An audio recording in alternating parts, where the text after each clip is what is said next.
Yo, what is going on, Raider Nation? It's your boy Samoan Raider, and I'm joined by my honorary host, Joe Morley. How you feeling, man? I mean, it's Super Bowl week. Wish the Raiders were playing, but I'm hyped. Yeah, I'm pretty hyped about today too. If you guys don't notice, you guys probably wondering where the hell are we at right now? We're actually in San Francisco right now, not too far from where the media row is going to be at, Super Bowl experience and whatnot. So we're here all week for Super Bowl week. We're going to get a lot of content, which I'm going to drop on the channel, but I don't want to waste any time because we're going to be going over there in just a little bit. But I want to talk about the Raiders real quick. And I didn't get your thoughts yet because a lot of news broke this week. Clint Kubiak is going to be, he agreed. You know, it's not set in stone yet, but he agreed to being the Raiders' next head coach. How did you feel about that news? I think it's a good hire. I think we've talked about it the whole time. We talked about, this is what the cool thing about the coaching cycle is, that it took a long time, so we had a lot of time to actually talk about people. Yeah. And Clint Kubiak was on that list, right? It was Mentor, Kubiak, Webb. Those were like the three main names that you heard the whole time. Yeah. And so if the Raiders were able to walk away with one of them, which sounds like we are, it's a win-win. Yeah, definitely a win-win for the Raiders. And I think it was a home run hire for the Raiders. Well, for now, like I say, you know, we got to put quotations on it because anything can happen from now till after the Super Bowl, because that's the only time we can actually, you know, put pen to paper and make it official. But, you know, he seems like the guy that's going to be up next. And I've talked about it a lot on my show that, you know, I think this is a great move by the Raiders, you know, and I know Raider Nation, this is something that Raider Nation can be excited about, not only because we're going to get the number one guy that a lot of people wanted, right? But thinking about pairing him up with the offensive weapons we have here and possibly the new quarterback that we could get in the NFL draft. Yeah, and I wonder, like, it was a long process and it was a good process. Yeah. And like people make a big thing because we thought maybe Davis Webb would be the coach. Mm-hmm. And it looked like it was going to be Davis Webb, and then the Broncos said, no, pulling out all the stops. Yeah. He's now becoming the offensive coordinator. Jesse Mentor was a favorite, and probably the Raiders' favorite at number one, and he ended up picking Baltimore.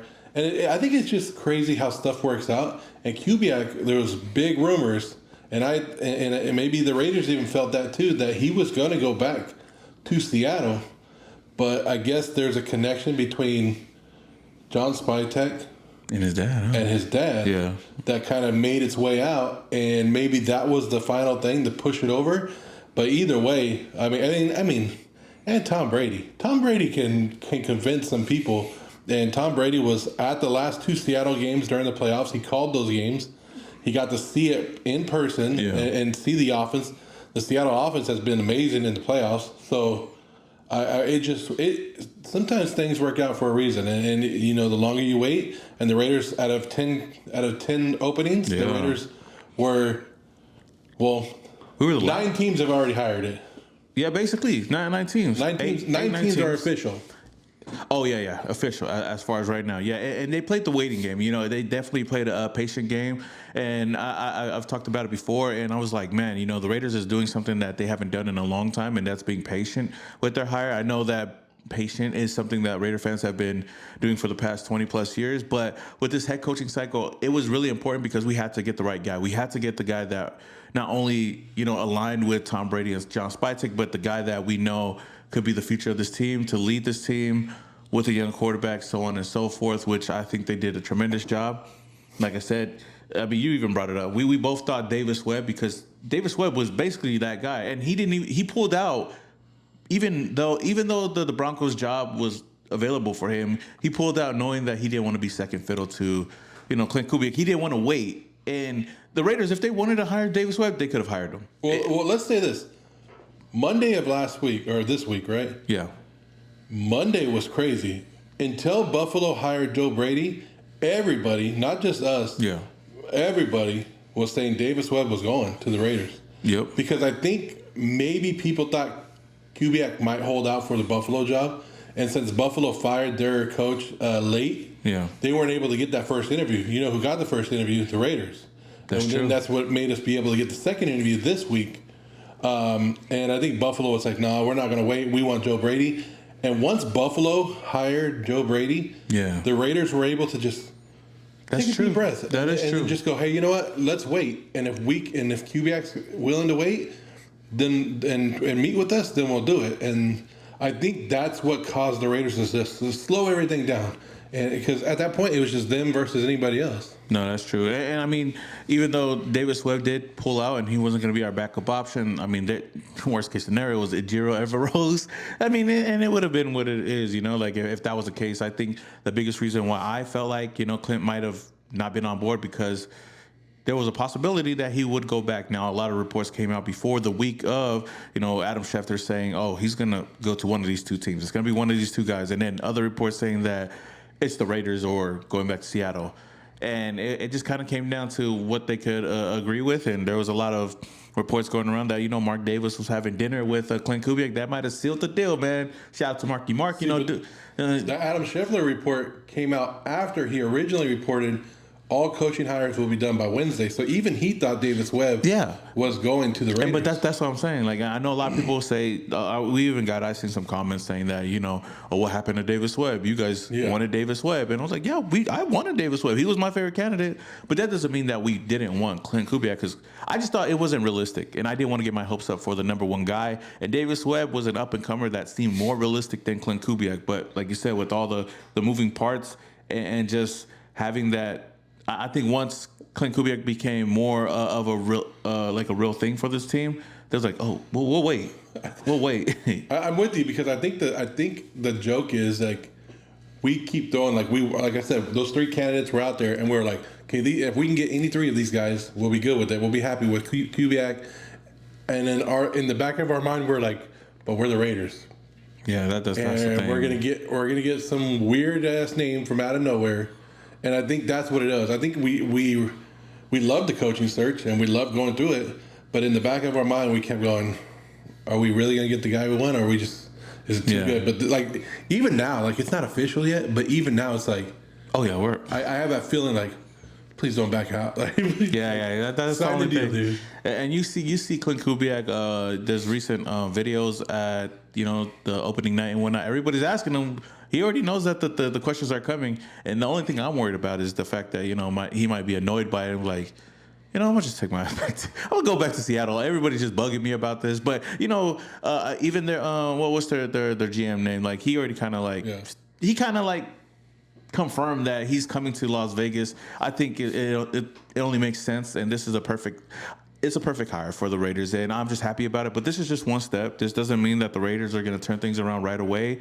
But to get your number one guy, to get the guy that's on top of a lot of Raider Nation's list, and somebody that's capable of being a good head coach, we can only be excited about it, and I'm excited about it. Also, before we continue, I've got to show you guys something that works much better than your traditional sports books. It's called Polymarket. Polymarket is the world's largest prediction market. You're trading on the outcome instead of being just locked into just one result. And with the big game right around the corner, this is a perfect time to buy in. Of course, we have the Seahawks, we got the Patriots, with the Seahawks at a 69% chance of winning this game. And if you like that, then you can definitely buy in. So if I put $100 on the Seahawks at that 69%, I'd be winning $144. And all of this is in real time. So if the Seahawks get off to a hot start and have a lead at halftime and that number jumps from 69% to 75%, then you can always cash out live during the game. And that's one of the greatest things about Polymarket is that you're always in control. While traditional sportsbooks block cash outs during the games, Polymarket, you can always cash out at any time.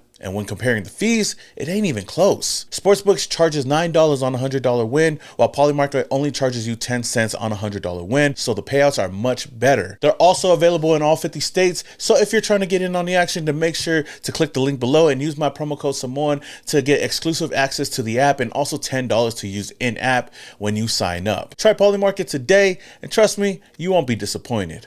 And one thing I want to ask you, you get Clint Kubiak. Pen and paper, right? The next big question is, who's the coaching staff? And reports come out today that, and it's a name that you brought up, Jim Schwartz from the Cleveland Browns, defense coordinator. It seems like the Raiders could pursue him to being the Raiders' next defense coordinator. And by things I've been hearing, that'd be another home run hit. But tell me why Jim Schwartz would be a great DC or a really good DC for the Raiders.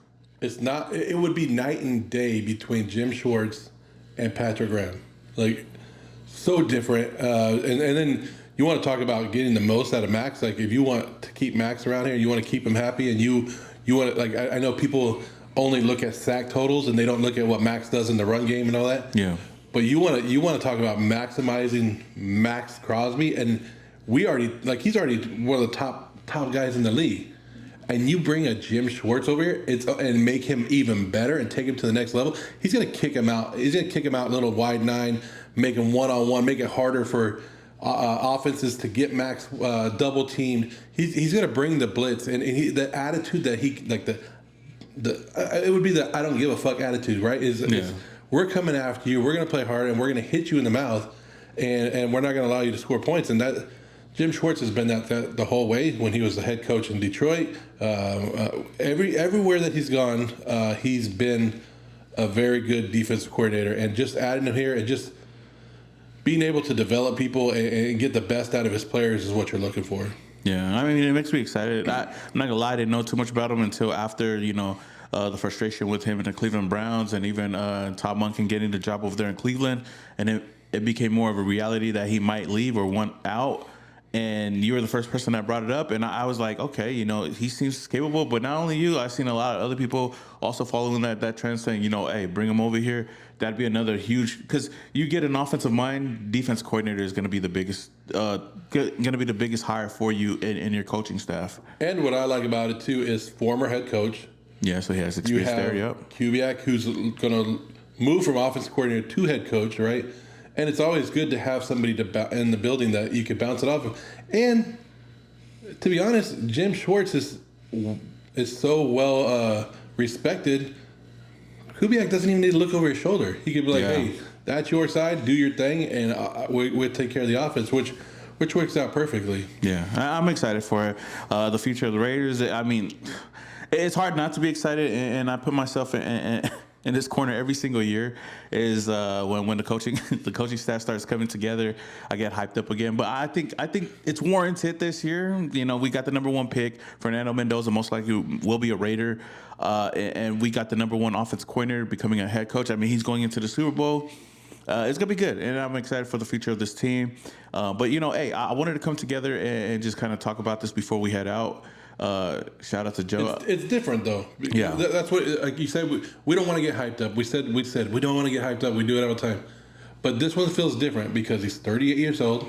He's not a retrend. He's an offensive mind coming from a more than likely a Super Bowl, maybe Super Bowl champion team. Like it has that different feel to it, and I think that's what kind of pumps us up a little bit. And I know learning pains will come. And I saw somebody comment go, well, I'll see you after 8 games. No, you can't judge this guy in 8 games. This is a process that's going to, hopefully they give him a 5-6 year deal and they actually let him follow through with it. It's going to be hard. I mean, the last offensive coordinator, like highly touted offensive coordinator that we had, we didn't give him that much time. So we'll see if they give him more time, But yeah, I'm excited for it. We're going to enjoy the rest of the Super Bowl week. But if you guys haven't already, of course, welcome to the new channel, because my main channel has, it's still... Well, I'm still in the process of getting it back. Of course, you can follow Joe Morley. He has a channel as well. I'll probably put it in the description as well. But we'll be covering a lot of content. I'm going to be dropping a lot of content on here. And we'll be dropping a video every single day about Raider news and what's going on. But until then, if you guys are out here in San Francisco and see us around, man, come say what's up, though. Until the next video, we are Yow.